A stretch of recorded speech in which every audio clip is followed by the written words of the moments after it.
Hello and welcome to another Roofers Coffee Shop Lunch and Learn.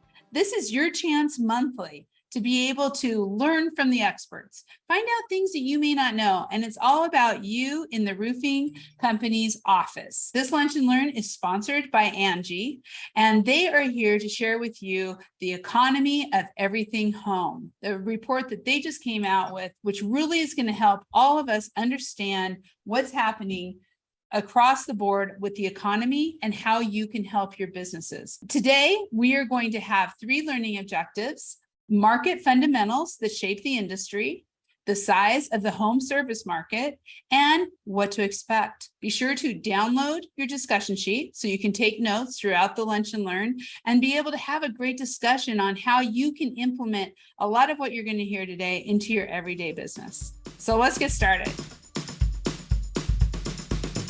So Mischa Fisher, Chief Economist at Angi, which means I spend a lot of time thinking about what's going on in the home service market.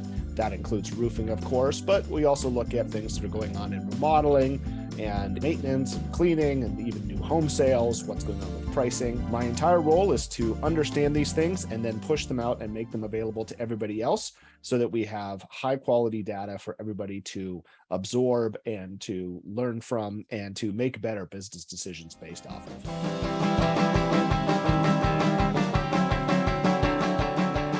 The overall top line is the market grew about 10% this year. That's half of what it grew last year. So for most people, that's going to feel like a dramatic decline in terms of overall demand and sizing because everybody was scrambling to keep up to 20% market growth. That's just unprecedented levels of growth in the market. But that shouldn't be confused with the market shrinking. The growth rate halved, but the market still grew by 10%, which is still a lot. And so we're calling this a market renormalization. And I actually think it's kind of a good thing because 20% was not sustainable. People couldn't keep up to it. People couldn't recruit. They couldn't build. They couldn't get products to market. And all of those things, I don't think were necessarily good experiences for consumers or for people running the business. If you're running a business, you want healthy growth, but that's predictable and sustainable. And dramatic swings just typically aren't part of that.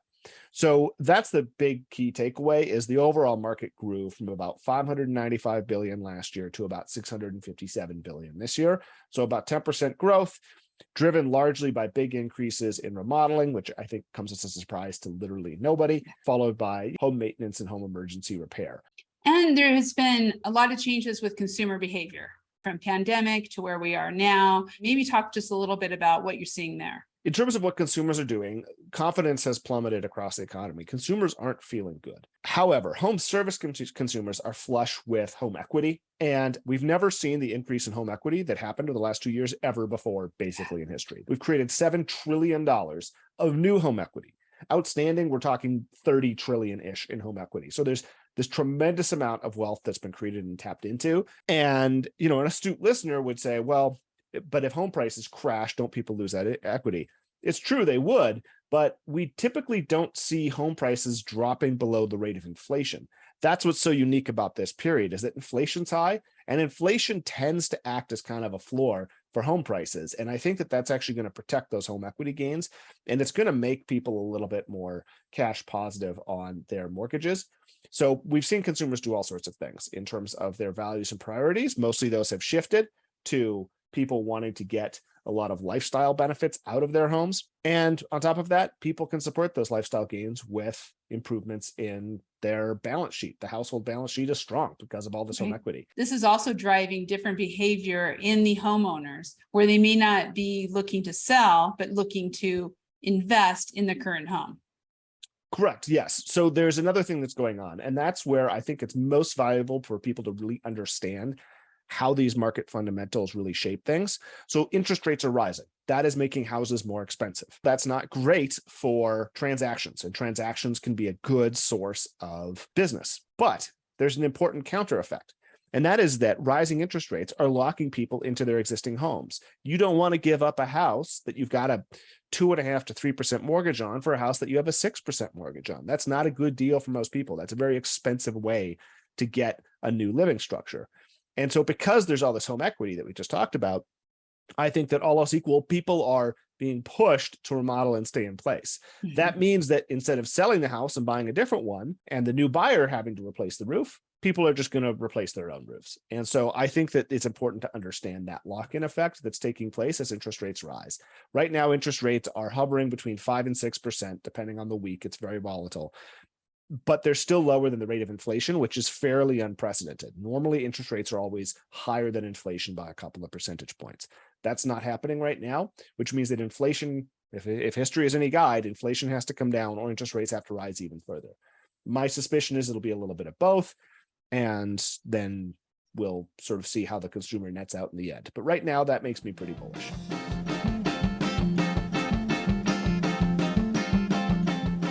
Across the board, our findings are $475 billion for the remodeling market. That is much, much larger than it was even 4 or 5 years ago. And I think people haven't appreciated how big of a pot of money that is.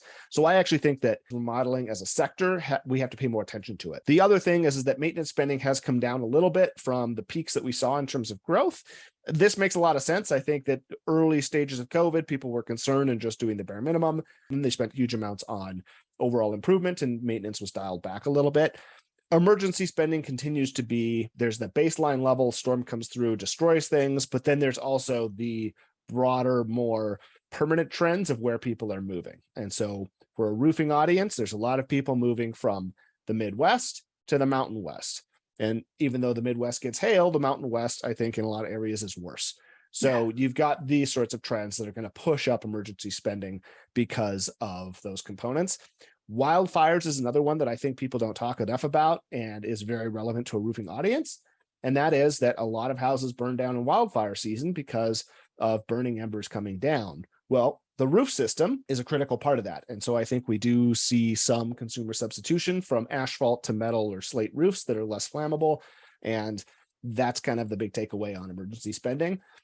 Emergency spending is the least fun of all the categories of the market that we measure because it represents, people who've had something really bad happen. And so whatever we can do to bring down that number and substitute it into something that people are planning over, like, replacing your roof with a premium metal one versus having to replace the whole house after it burns down, I think that that's another big takeaway within there. And I thought it was interesting too, when you look at the number of home service pros, 6.1 million people working for approximately 2.5 million businesses.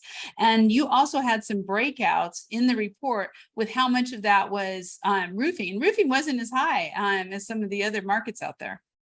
Yeah, the overall labor situation is interesting. There's a couple of things going on. One is that we've under-recruited into the trades. So all of these sectors, by and large, have gotten smaller as a share of the overall economy over the last couple of generations. Roofing in particular has to deal with the nature of the work. Not everybody wants to go stand on a hot roof in Phoenix in the middle of the summer, right? Yeah. So that is going to hold back some of the growth in the labor market, but it does mean that there's a lot of room to improve business processes and efficiency. So think through overall install speeds and times, right? If you can improve those things and it saves you having to add more labor, that's a great thing. All these things are connected. If you do more accurate estimations and you've got more efficient business processes, then the labor component becomes a little bit less important. One of the things that struck me about the report too, when I was going back to that, when I was looking at that on the different segments and really how much money is being spent in each segment. I mean, plumbing was quite a bit more than roofing. And going through that report and really looking at the markets that are seeing huge increases. And you maybe talk about that a little bit. You really laid that out within the report. Yeah, there's definitely a premium to what are perceived as the more technical skill sets, so electrical and plumbing in particular. But with roofing, there's still, particularly with the modern systems where, let's say the roof is this critical component of the building envelope, having a little bit of building science trained into your roofers isn't a bad thing, especially when you're talking about the different materials, how they perform, how they age. We do have consumers that are more sensitive to the environmental impact of the products they're consuming. Having somebody who can speak authoritatively about those aspects of, recycle times and how is the asphalt made, how is the metal made, how long does the paint last on top of it. So there's lots of room, I think, for roofers to expand how they approach the overall subject of skilled labor. We'll probably never get past the perception that an electrician is doing more technical work than a roofer, but there's lots of room to improve the overall perception as well. One of the interesting numbers was the ratio of the prior year's home equity to the current market size is 38-1, a 6% increase from 2021. So again, I know you're saying, you already have said you're bullish, but I think so much in the media and everything else, people are thinking there's no money, the prices are too high, but that's really not what your numbers are showing. That's right. The overall top line might make some people suspicious. How is the market 657 billion? That's a smaller share than last year in terms of the overall home equity that's created. And I think that's actually a very reasonable way to gut check the overall size of the spending amounts, because it is a very useful tool that people use to pay for their home. It's probably their biggest source of individual wealth, and it's already tied to the thing that they're spending on. So there's a natural psychological connection as well. And I keep coming back to that point because I think it's not talked about enough how much home equity is there. And even though we saw 10% market growth this year and 20% last year, so compounding, we're at, a third larger than we were 2 years ago, and probably approaching 40% larger than before the pandemic. That's a massive gain in the amount of spending. But you look at home equity, it's actually completely in line with the amount of home equity that's out there. So look at the home equity in your area. I mean, I think everybody can sort of do a rough gut check of how many people, if you live in a county and you sort of say, oh, well, most of these people only moved to these houses a year ago, and these are all brand new houses, then that's a different story than people who've been living in their houses for 5 or 10 years, and they're on the upper end of the price range. And then you can, do a pretty good job of saying, okay, these people are sitting on a lot of home equity, probably a couple $100,000 in home equity. And that's a great way to pay for these projects.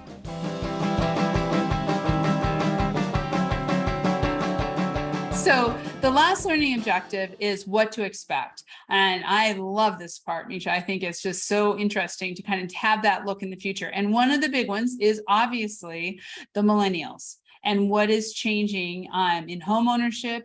What were some of the data and highlights that you saw around the generations? Right now, we have 2 large cohorts that are both at key points in their lives. This won't be the case, as grim as it is to think about, in 10 or 15 years. The millennial cohort is at that peak stage of family formation, and there's a lot of people. Boomers are now hitting their sort of 70s age in place kind of time, and they want to get that work done because they don't want to be dealing with it when they're 85 instead of 75. So all of those things are, I think, a big demographic tailwind for the next decade. After that, the demographic tailwind effect will kind of wind down and we won't see as much pressure, but demographics is almost everything when we're thinking about these aspects of how the market shapes and evolves. So understand the reason why there's been so much talk about millennials over the last decade is because there's a lot of them. Close to 70 million people are turning either 30 or turning either 40 in the next 10 years. That's a lot of household formation that's taking place. And, then of course there's echo household formation, which is people getting divorced. And then you need 2 houses when you used to house the household with 1. But all of these things shape the size of the market. And the millennial crowd is, I think, much more, they value their time in a way that is pretty important. I think it's a generation that sort of views their time as number one and are very willing to hire out to save some time. Of course, they also have early stages of wealth formation, and they want to protect those housing investments as well, which overwhelmingly start number 1 with the building envelope, so roofing and siding. And as you're finding with the millennials, a number of them are coming into their first homes. And so where do you see that this year with new homes versus going into some of these older homes with, as you said, some of the boomers who maybe aren't moving out quite yet? That's why we've got a crunch. We've underinvested and there's no shortcut. There's no end way around it. We probably still need to be building about 1 million houses a year, which we've fallen way short of. And even though there's, the strict national supply demand story, it looks tight, but not that tight. It really misses those regional effects. When you look in the places where people want to live, there really are not enough houses. There's home equity, but the cost to get into new homes is so expensive. So again, people are not moving. Where do you see the average age of the housing stock as it continues to rise? I mean, right now you're saying in the report it's 47 years. We've heard about some slowdowns in new construction, but what are you seeing there with getting new homes built? Obviously, age is only one part of it. If the house was remodeled 5 years ago, it doesn't matter that it's older, right? Then it's fine. But the remodeling and the upkeep and replacing these sort of critical systems around, the building envelope in particular, not every single house from the building boom has had that done. And so it's still a valuable exercise to look at how old is the housing stock and when do things need replacing. So within roofing, you can do your own math on, exactly how long a roof lasts. Let's say, you expect it to last 15 years. Well, there was a big building boom in the early 2000s just before the crash. So all of those houses were now coming up on 15 years ago, and all of those houses need those systems replaced, depending on at what rate roofs fail. There's also the internal stylistic pieces, and people are usually more likely to spend on remodeling after they've already done a project. So if they redo their kitchen, then they say, well, now my roof needs to be redone. And this is one of those things where even though those oak oil-based polyurethane cabinets still work great, nobody wants that kitchen from the early 2000s anymore. People want to replace it. So right now, it's the white shaker style cabinet doors.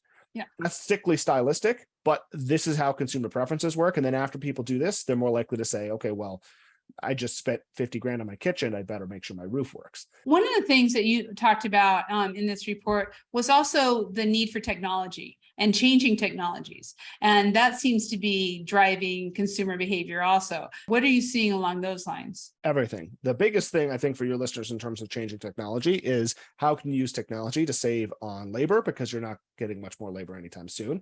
So there's that component of it. On the consumer side, there's obviously all the smart home things, heating and cooling, controlling the overall energy usage and the water usage. I think the very interesting one is how insurance companies are pushing out smart devices to try and detect and reduce the impact of disasters in the home. So think, electrical fires and plumbing leaks and floods. So all of those things I think are very, very intriguing in terms of potentially reducing insurance rates. I think for this audience, though, it's not the big story is not on the consumer side, it's on your pro side. How are you saving time and money, because the labor situation is not going to suddenly get better overnight. Really, from all of this information in the report and all the data that everyone gets from this, it really leads to what roofing companies need to be doing to move forward, to be successful in this ever-changing economy. And one of the things, you said innovation, time savings, improve efficiency, streamline business, logistics, preserve margins, but you also talked about the technologies. And then I love the digital marketplace. Well, how is that changing business? So maybe let's leave our audience with what should they be doing as a business around all of these things, especially labor, to be successful moving forward. Don't fear the future. I think right now that's the number one thing, as people run the risk of underinvesting in the future because they're expecting another 2007 crash. I don't see how, looking at the fundamentals, we can reach that conclusion. Certainly slow down, maybe even a bit of a recession next year, but you look at the housing replacement cycle, good fundamentals. You look at demographics, good fundamentals. You look at financials, it's good fundamentals. So I think that overall, the market is in a good place for the next decade. That does mean, though, that you're not solving your labor problem anytime soon. So use technology in terms of how you schedule, how you recruit, how you maintain your employee base. All of those things are important. If you're the listener, if you're a business owner and you're listening, cover your ears. But if you're an employee listening right now, consider throwing out your own shingle, no pun intended, and starting your own company, because there's never been a better time to do that as well if you're working for somebody else. So business owners, you can uncover your ears now. I promise I was not telling your employees to quit, but that is certainly something that people should also be considering is how do you leverage the current market conditions to maximize your overall benefit. Marketplace platforms like Angi are great for that too, because we're just this big source of demand for people. Right. And I really think taking that and understanding what the consumers are wanting and getting onto those digital marketplaces like Angi, that's really a key factor for companies to understand going forward. It's going to be demanded, especially, let's go back, millennials, how the market's changing, the equity, how people want to do business. All of that is really coming together and forcing, I think, companies that want to succeed to really adopt all these new technologies and time and labor ways of thinking about labor. Mm-hmm. Yeah, well said. Excellent. Mischa, as always, thank you so much. Great information. I really enjoyed the report, and I hope everyone out there, you'll be able to download this with the Lunch and Learn. It is just full of amazing information. So thank you, Mischa. My pleasure. This was fun as always. Thank you. And thank you all for listening. Be sure to download your discussion sheet. Have some good discussion about this. This is important, not only for your business, but for everybody's personal life too. And this report really allows you to kind of think through what's happening out there and maybe cut through some of the media hype that we're hearing all the time.